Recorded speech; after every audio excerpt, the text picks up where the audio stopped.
Chapter 1. The Early Life of Nietzsche. Friedrich Nietzsche was born on October 15, 1844, in Rocken, a small village in Germany. His father, Karl Ludwig Nietzsche, was a Lutheran pastor, and his mother, Franziska Nietzsche, a deeply religious woman. But tragedy struck early. Nietzsche lost his father when he was just 5 years old. He suffered a sudden illness after a fall from his horse, leaving young Nietzsche fatherless and deeply affected from an early age.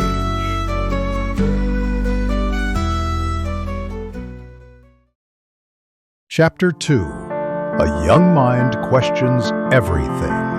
At 20, Nietzsche began studying theology and classical philology at the University of Bonn, but soon abandoned theology, turning fully to philosophy and classical studies. His mind was restless, questioning everything he had been taught about God, morality, and society. By 1869, at only 24 years old, Nietzsche became a professor of classical philology at the University of Basel in Switzerland.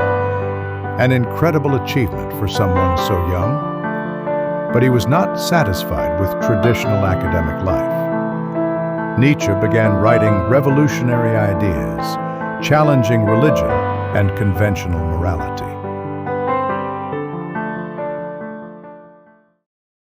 Chapter 3.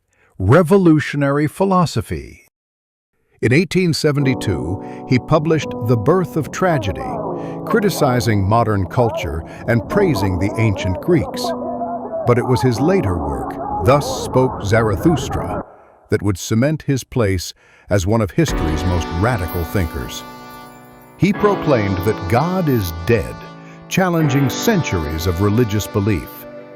Nietzsche questioned traditional morality, claiming that true human greatness comes from the will to power and the courage to create one's own values.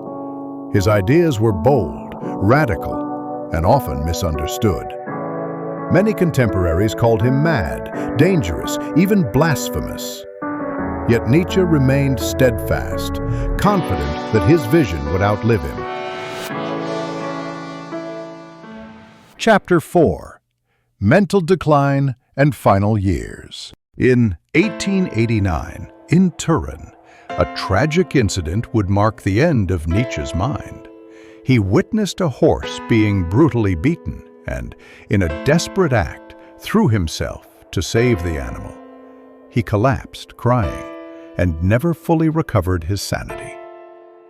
Nietzsche spent the last 11 years of his life under the care of his mother and sister, unable to write or teach. He died on August 25, 1900, leaving behind writings that would influence philosophy, literature, psychology, and even modern culture.